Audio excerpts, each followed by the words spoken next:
ঈদ উল ফিতর ও নববর্ষের ৬ দিনের ছুটি শেষে দিনাজপুরের হিলি স্থলবন্দর দিয়ে ভারত থেকে আলু আমদানির পরিমাণ বাড়লেও কমছে না দাম।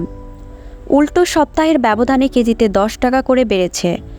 আমদানিকারকদের দাবি, ভারতের বাজারেই আলুর দাম বেশি, ফলে বেশি দামে আমদানি করে সে অনুযায়ী দেশের বাজারে সরবরাহ করতে হচ্ছে। অধিক নয়, ন্যায্য ভ্যাট প্রদান করে ব্যবসায় সুরক্ষিত রাখবে ভ্যাট বন্ধু অ্যাপস।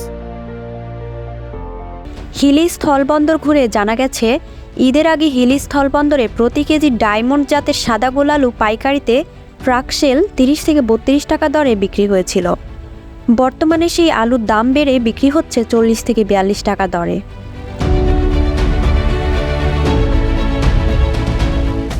হিলি স্থলবন্দরের আলু আমদানিকারক হারুনুর রশিদ জানান, দেশের বাজারে সরবরাহ স্বাভাবিক ও দাম নিয়ন্ত্রণে রাখতে আমদানির অনুমতি পাওয়ার পর থেকেই বন্দর দিয়ে ভারত থেকে আলু আমদানি অব্যাহত রেখেছেন আমদানিকারকরা। ভারতের যেসব অঞ্চলে আলু উৎপাদন হয় সেসব অঞ্চলে অতিবৃষ্টির ফলে উৎপাদন ব্যাহত হয়েছে। এতে সরবরাহে ঘাটতি দেখা দেয় ভারতের বাজারে আলুর দাম ৫ থেকে ৭ রুপি কেজি প্রতি বেড়েছে। ফলে রপ্তানিকারকরা বাড়তি দামে আলু রপ্তানি করছেন।